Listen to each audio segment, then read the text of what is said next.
নমস্কার বন্ধুরা, সঞ্জীবনী সুধা ইউটিউব চ্যানেলে আমি রত্না বিশ্বাস আপনাদের সঙ্গে।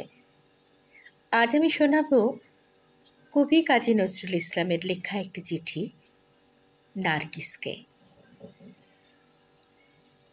কল্যাণী আসো, তোমার পত্র পেয়েছি সেদিন নববর্ষার নবঘন সিক্ত প্রভাতে। মেঘমেদুর গগনে সেদিন অশান্ত ধারায় বাড়ি ছুটছিল। 15 বছর আগে এমনি এক আষাঢ়ে এমনি এক বাড়ি ধারায় প্লাবন নেমেছিল, তা তুমিও হয়তো স্মরণ করতে পারো। আষাঢ়ের নবমেঘপুঞ্জকে আমার নমস্কার। এই মেঘদূত বিরহী যক্ষের বাণী বহন করে নিয়ে গিয়েছিল কালিদাসের যুগে রেবা নদীর তীরে মালবিকার দেশে তার প্রিয়ার কাছে। এই মেঘপুঞ্জের আশীর্বাণী আমার জীবনে এনে দেয় চরম বেদনার সঞ্চার। এই আশার আমায় কল্পনার স্বর্গলোক থেকে টেনে ভাসিয়ে দিয়েছে বেদনার অনন্ত স্রোতে। যাক, তোমার অনুযোগের অভিযোগের উত্তর দিই। তুমি বিশ্বাস করো, আমি যা লিখছি তা সত্য। লোকের মুখে শোনা কথা দিয়ে যদি আমার মূর্তির কল্পনা করে থাকো, তাহলে আমায় ভুল বুঝবে, আর তা মিথ্যা। তোমার উপর আমি কোনো জিঘাংসা পোষণ করি না, এ সকল আমি অন্তর দিয়ে বলছি।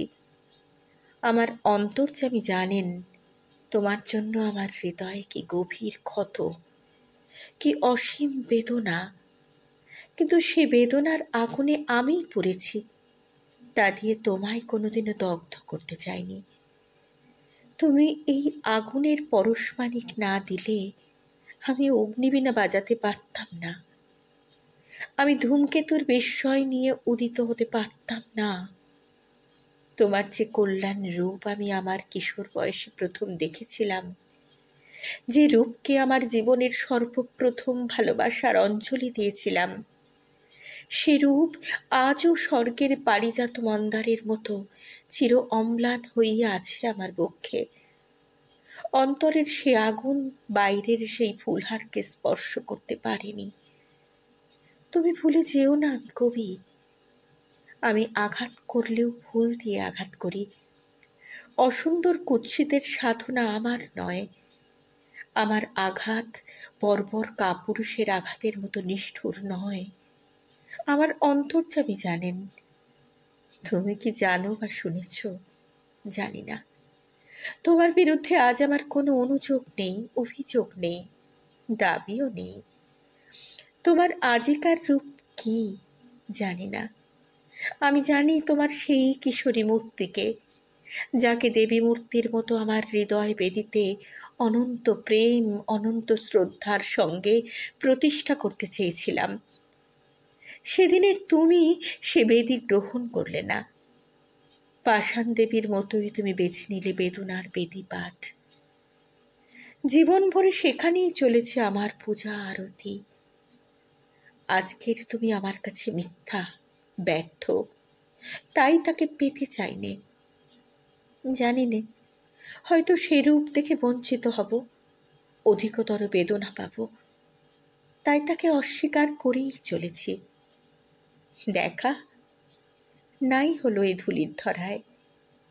প্রেমের ফুল এই ধুলিতলে হয়ে যায় ম্লান, দগ্ধ, হতশ্রী।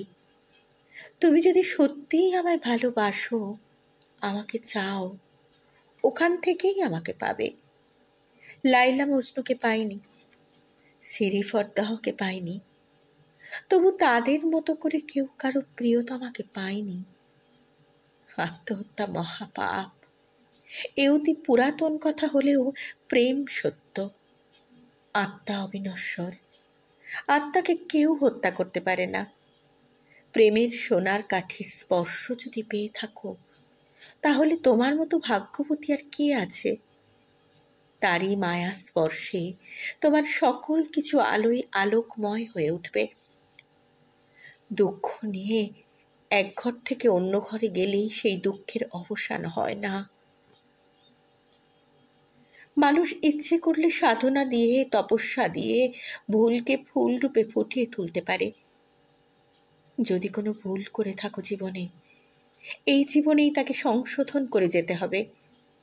তবেই পাবে আনন্দ, মুক্তি, তবেই হবে সর্ব দুঃখের অবসান। নিজেকে উন্নত করতে চেষ্টা করো, স্বয়ং বিধাতা তোমার সহায় হবেন। আমি সংসার করছি, তবু চলে গেছি এই সংসারের বাধাকে অতিক্রম করে ঊর্ধ্বলোকে। সেখানে গেলে পৃথিবীর সকল অপূর্ণতা, সকল অপরাধ ক্ষমা সুন্দর চোখে পরম মনোহর মূর্তিতে দেখা যায়। হঠাৎ মনে পড়ে গেল 15 বছর আগের কথা। তোমার জ্বর হয়েছিল। বহু সাধনার পর আমার তৃষিত দুটি কর তোমার শুভ্র ললাট স্পর্শ করতে পেরেছিল। তোমার তপ্ত ললাটের স্পর্শ যেন আজও অনুভব করতে পারি। তুমি কি চেয়ে দেখেছিলে? আমার চোখ ছিল জল, হাতে সেবা করার আকুল স্পৃহা, অন্তরে শ্রীবিধাতার চরণে তোমার আরোগ্য লাভের জন্য করুণ মিনতি। মনে হয় যেন কালকের কথা। মহাকাল যে স্মৃতি মুছে ফেলতে পারলেন না। কি উদগ্র অতৃপ্তি, কি দুর্দমনীয় প্রেমের জোয়ারি সেদিন এসেছিল। সারাদিন রাত আমার চোখে ঘুম ছিল না। যাক, আজ চলেছি জীবনের অন্তমান দিনের শেষে, রশ্মি ধরে ভাটার স্রোতে। তোমার ক্ষমতা নেই সে পথ থেকে ফেরানোর, আর তার চেষ্টা করো না। তোমাকে লেখা এই আমার প্রথম ও শেষ চিঠি। যেখানেই থাকি, বিশ্বাস করো, আমার অক্ষয় আশীর্বাদ কবচ তোমায় ঘিরে থাকবে। তুমি সুখী হও, শান্তি পাও, এই প্রার্থনা। আমায় যত মন্দ বলে বিশ্বাস করো, আমি তত মন্দ নই। এই আমার শেষ কৈফিয়ত। ইতি নিত্য শুভার্থী, নজরুল ইসলাম।